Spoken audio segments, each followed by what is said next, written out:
आज मी एका ग्राउंडवर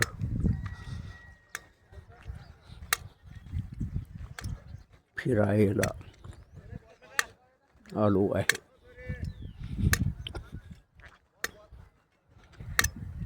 मोठं ग्राउंड आहे. आमच्या सौनीता ताईकडे 4-5 दिवस मुक्काम आहे. इथेही एक नेहमीसारखाच अनुभव येत आहे. माणसं राऊंड मारताना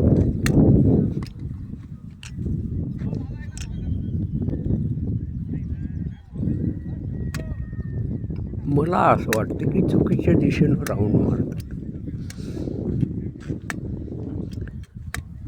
म्हणजे असं की क्लॉकवाईज अँटी क्लॉकवाईज, ज्याला आम्ही आमच्या गावाकडच्या भाषेत क्लॉकवाईज म्हणजे देव मेढा. एखाद्या मंदिरात जर तुम्हाला देवाला फेरा मारायचा असेल तर तो क्लॉकवाईज असतो. आणि दुसरा प्रकार अँटी क्लॉकवाईज, तर त्याला मळण वेढा असं म्हणतात.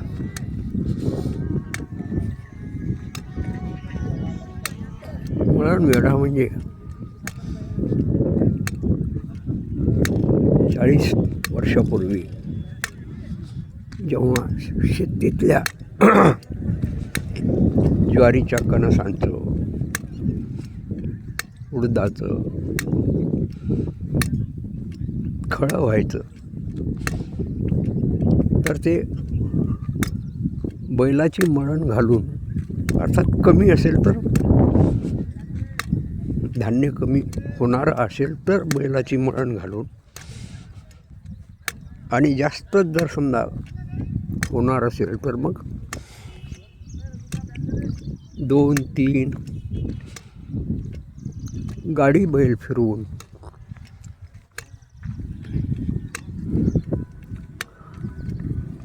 ते मळत असत. ही जी मुख्य असणारी जी मध्यभागी मेढ म्हणजे एक लाकडाची असायची, पळसाच्या लाकडाची, तिच्या भोवती फिरण्याची जी दिशा ती देववेढ्याच्या अगदी उलट, त्याला आपण अँटी क्लॉकवाईज असं म्हणतो. म्हणजे आणखीनच शुद्ध मराठीत मला वाटते घड्याळानुवर्ती आणि त्याच्या विरुद्ध असं म्हणता येईल. एक सर्वसाधारणपणे डोक्यामध्ये, अर्थात यात धार्मिक गोष्टींचा पगडा अधिक आहे. आणि गावाकडेही एक मळण करताना जो वेढा दिला जातो अँटी क्लॉकवाईज,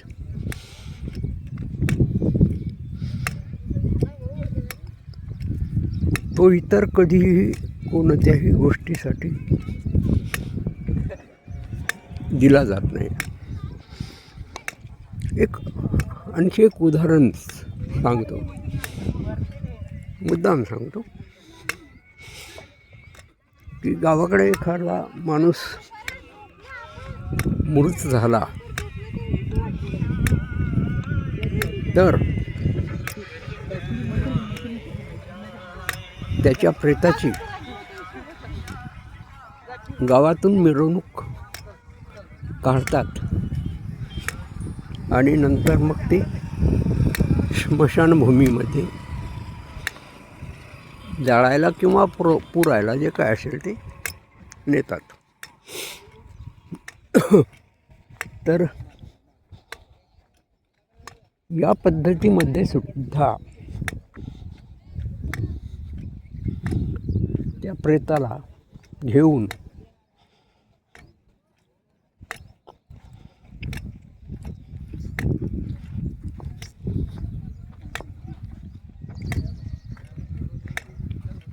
गावातून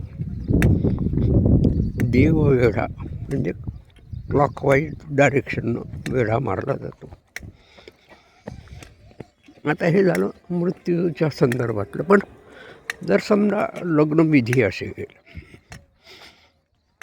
किंवा इतर काही शुभकार्य असेल आणि देवाला जायचं असेल तर त्याही वेळेस चुकूनही अँटी क्लॉकवाईज म्हणजे मरण वेढा मारला जात नाही.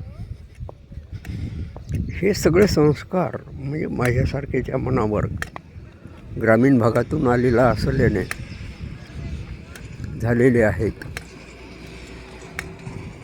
आणि त्यामुळे मी जेव्हा जेव्हा कुठे फिरायला जातो, एखाद्या वर्तुळाकार ठिकाणी जर फिरायचं असेल तर मग माझा जो वेढा असतो तो देव वेढा असतो, म्हणजे क्लॉकवाईज वेढा असतो. आणखी एक आठवण सांगतो स्वस्तिक चिन्हाबद्दलची. अर्थात आता आजकाल आपण ज्या काही आपल्या पारंपरिक गोष्टी आहोत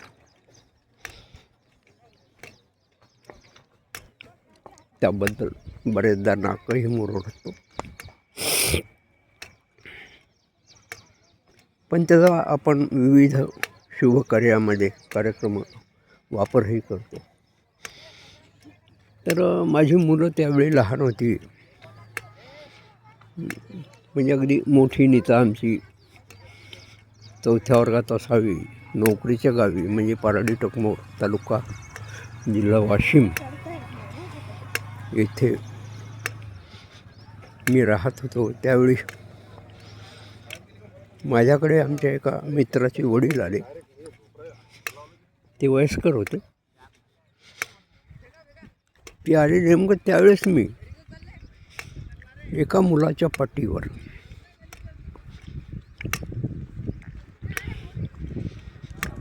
स्वस्तिकचं चिन्ह काढून दिलं. ते त्यांनी पाहिलं आणि म्हणाले, गुरुजी हे चिन्ह चुकलं. माझ्या लक्षात आलं नाही, कारण मी नेहमी तसंच काढायचो. अर्थात त्याचे जे फाटे ते अँटी क्लॉकवाईज डायरेक्शन नव्हते, मरण वेढे नव्हते. त्यांनी मग पाठीवर